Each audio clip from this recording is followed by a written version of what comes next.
What's up YouTube? It's Donovan, the smartphone guy, and it's finally time. It's finally here, the HTC 10. This is an unboxing of the HTC 10 and my first impressions of the phone. So let's go ahead and get this thing started. So here is the phone. I'm going to go ahead and pop this out here. And you can see that here it lists some of the specs of the phone, or just at least some of the high points. So it has the first OIS front and back camera with ultra pixel cameras, up to 2 days battery life. Now we'll actually test that out.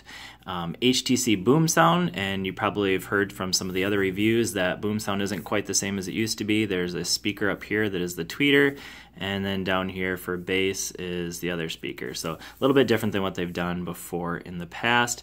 And then finally HTC has jumped on the 2K display bandwagon. So here it is. Then of course it has a fingerprint sensor down here. If you've had the HTC A9, it'll look familiar and feel familiar. And we got the power button, the volume rocker, of course the camera here. It does have NFC, and of course you know it does have the nice build of all HTC phones. So let's go ahead and take a look at it and see what else we get in the box. And we'll power it on.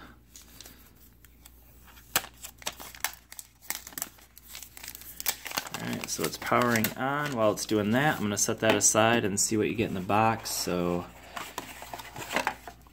we get a Qualcomm 3.0, there it is, 3.0 quick charger, travel adapter here, and of course the USB Type-C. So the HTC 10 uses Type-C, so that's reversible, and so it comes with a nice pretty thick cord here for that. And then in here I'm thinking we probably just have books, but we'll take a look to see what's in there. So of course the SIM removal, and then just all the junk here. So stickers for the IMEI, not sure what these stickers are for, and a bunch of stuff. Alright, so it's still booting up. I'm going to go ahead and stop the camera now, and we will take a look at it and give you my first impressions. So I've had a chance to set up my HTC 10, so I wanted to give you my first impressions after a couple hours of usage, just some of the things I've noticed so far. And I'll give you my full review with more details in the future, but I just want to give you my first impressions of what I've done with the phone so far and what I think of it. So first of all, the phone is very fast. I haven't had any hiccups with it at all. I've only used it for a couple hours, but you can see that I've run it through the ringer quite a bit here, got a bunch of apps open, and it has been able to handle all the apps very smoothly so far. Number two, if I take a look at the, whoops, not that, don't want to go to there. Let's go here to the apps that I have running, and you can see that there's hardly any bloatware in this phone. Now this is the unlocked version. It does come with a little bit of bloatware, so there's a themes that HTC puts on it. There's this News Republic that they use for Blink feed. It does come with Facebook Messenger on there, so there's a few social media type apps on here that are preloaded, like Facebook also. And let's see, is there anything else? Instagram comes preloaded as well. And then there's this Boost Plus, which I haven't had a chance to use, but we'll take a look at that one later in a more advanced review.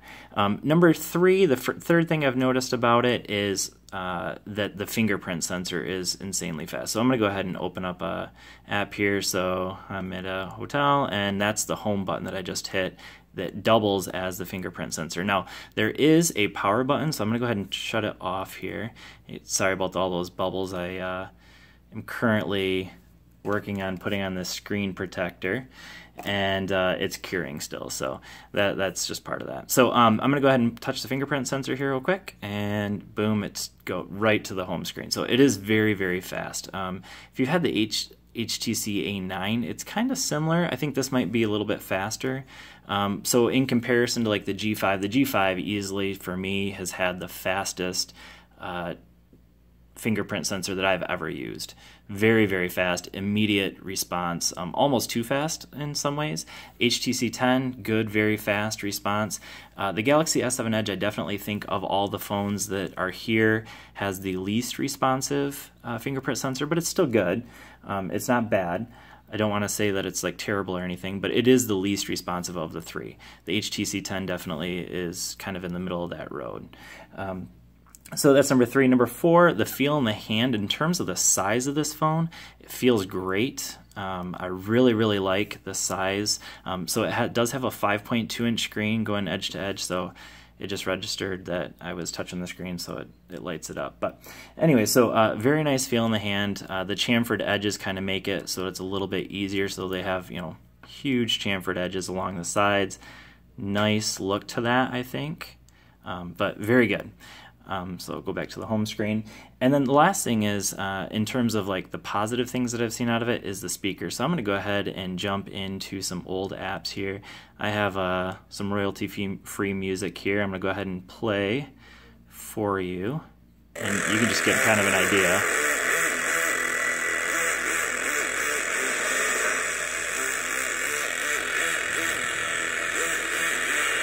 Okay, so needless to say, the boom sound in this phone is phenomenal. I was a little bit skeptical of the 2 speakers, the way they have it set up, but the boom sound to this is very nice.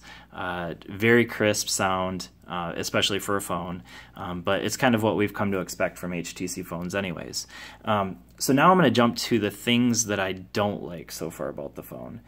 So I've talked about the things I do like. Now let's talk about what I don't like. So number 1 is the capacitive buttons. So I personally am not a huge fan of capacitive buttons. I prefer that they be on screen, like the G5. The G5 has on-screen buttons. The S7 Edge, the HTC 10 both have capacitive buttons down here, and you can leave those on so that they always stay backlit. But on this phone, they're backwards from what you normally. So you can see I'm on a website. I'll scroll through it a little bit, and I'm gonna go ahead and hit the back button. But I don't really like how they've kind of put them in the opposite order of most phones. So this is backwards compared to the S7 Edge. You have your back button on this side and your recent apps on this side. Not my favorite layout. It's gonna take a little bit of getting used to, obviously. So that's number 1. Number 2, I'm gonna go ahead and jump into an app where I can type up here. And I'm going to bring up the keyboard. So this uses a keyboard app called TouchPal. And initially, I kind of like hated it. I wasn't a big fan. Obviously, with it being an Android phone, you can change that out. You can put, you know, stock Google keyboard on there. It's taken a little bit of getting used to of this keyboard. But you know, it's not bad. There's a ton of themes you can look at. If you want to theme your keyboard, I haven't found one that I particularly like yet, but just some cool themes. Obviously, TouchPal is a app that you can get for any of your phones, no matter what it is, because it is Android. You can change out any of the keyboards anyways. So the keyboard's number 2, the stock keyboard it comes with, I don't particularly like, but you know, I might get used to it after a while. And then the third thing that I don't particularly like is the power button and the volume rocker being on the same side. I do not like that. Now, that power button I'll almost rarely ever use because, like I said, the home button and you can just use the fingerprint sensor to turn the phone on. So you don't really need necessarily the home button, or the power button, I mean. But you know, I don't really like that they're on the same side because I'm kind of getting them confused. So that'll take a little bit of getting used to as well.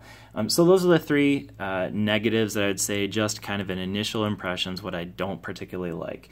Now, talking about a couple things that I can't really speak on quite yet that are probably important to most people, and as I do more reviews on this, I'll talk more about those things. But number 1 would be the battery life. I can't really quite tell you, you know, how the battery life is. I've only had it for a couple hours. It started at, I think, when I got it, it was at like 70%. It's down to 37% after, you know, uploading some apps and things like that, getting all my stuff transferred over from my S7 Edge to this phone. So a lot of heavy usage on it anyways, and so it has used some of the battery. I can't tell you, you know, how much screen on time it'll have. We'll get to that in a couple days. And then the camera. My initial impression of the camera is that it is very good, so I'll go ahead and take a quick snapshot here. And we'll go back to that picture. So the camera so far has seemed pretty good, but you know, I can't really tell you for sure at this point what my thoughts are on the camera.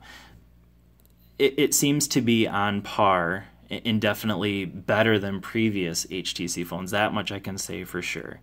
The camera is definitely better than the phones I've had before from HTC, so easily beats the HTC M9 and the M8, M7 easily.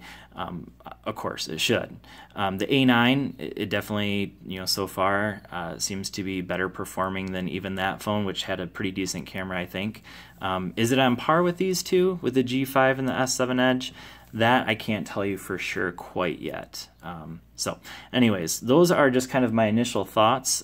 Please subscribe so you can get more information on the HTC 10 as I use it for the future. And leave a comment if you have any questions about the phone that you'd like to know about. I'd love to address those questions in my future videos. So leave a comment, and I will see you guys in the next video.